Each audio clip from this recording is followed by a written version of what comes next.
Who raised Jesus from the dead if he's God? The resurrection of Jesus Christ is the cornerstone of Christian faith. However, it raises an intriguing question. If Jesus is God, who raised him from the dead? The Bible provides a fascinating answer. All three persons of the Trinity, the Father, the Son, and the Holy Spirit, were involved in the resurrection. This demonstrates the unity and cooperation within the Godhead. Let us explore the scriptural evidence for this profound truth. Jesus raised himself. In John 2:19-21, Jesus declares, "Destroy this temple, and I will raise it again in 3 days." The Jews misunderstood him, thinking he referred to the physical temple. However, John clarifies, but the temple he had spoken of was his body. Here, Jesus explicitly claims that he would raise himself from the dead, demonstrating his divine authority and power. This claim is consistent with Jesus' deity. In John 10:18 he says, "No one takes it from me, but I lay it down of my own accord. I have authority to lay it down and authority to take it up again. This command I received from my Father." Jesus' ability to raise himself affirms his equality with God and his role within the Trinity. The Father raised Jesus. Galatians chapter 1:1 states, "Paul, an apostle, sent not from men nor by a man, but by Jesus Christ and God the Father, who raised him from the dead." This verse attributes the resurrection to the Father, underscoring his role as the source of life and authority. Acts 2:24 also emphasizes the Father's role. But God raised him from the dead, freeing him from the agony of death, because it was impossible for death to keep its hold on him. The Father's involvement in the resurrection highlights the cooperative work of the Godhead in accomplishing salvation. The Holy Spirit raised Jesus. Romans 8:11 reveals the Spirit's role in the resurrection. "And if the Spirit of him who raised Jesus from the dead is living in you, he who raised Christ from the dead will also give life to your mortal bodies because of his Spirit who lives in you." The Holy Spirit's power not only raised Jesus, but also ensures the resurrection of believers.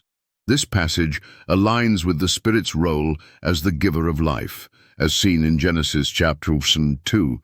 The Spirit of God was hovering over the waters. And Job 33:4. "The Spirit of God has made me. The breath of the Almighty gives me life." The Spirit's involvement in the resurrection reflects his divine nature and role within the Trinity. Unity in the Trinity. The resurrection of Jesus is a collaborative act of the triune God. Each person of the Trinity, Father, Son, and Spirit, participates in harmony to accomplish this miraculous event. This unity is consistent with the biblical teaching that the three persons of the Godhead share one essence while performing distinct roles.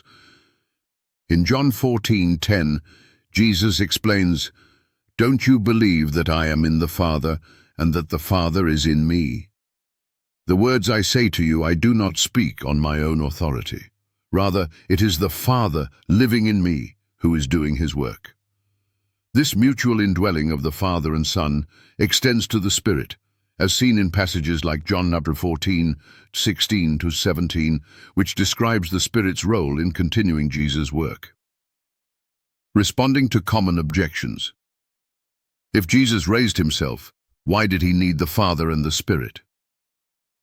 The involvement of all three persons of the Trinity does not diminish Jesus' power, but highlights the unity and cooperation within the Godhead.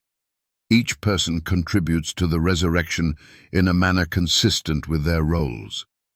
Why does the Bible attribute the resurrection to different persons? The Bible's attribution of the resurrection to the Father, Son, and Spirit reflects the richness of God's nature and the interdependence within the Trinity. This diversity in roles enhances our understanding of God's work. The Trinity and salvation. The resurrection is central to the plan of salvation, and the involvement of the Trinity underscores its significance. The Father planned redemption. Ephesians chapter 1, 4-5. The Son accomplished it through his death and resurrection. 1 Corinthians 15, 3-4. And the Spirit applies it to believers. Titus 3, 5. Conclusion. The resurrection of Jesus Christ is a triune act demonstrating the unity and distinct roles of the Father, Son, and Holy Spirit. John chapter 2, 19-21, Galatians chapter 1, 1, and Romans 8, 11 reveal how each person of the Trinity participated in this miraculous event. Far from being a point of confusion, the resurrection showcases the harmony within the Godhead and the power of the triune God to bring life and salvation to humanity.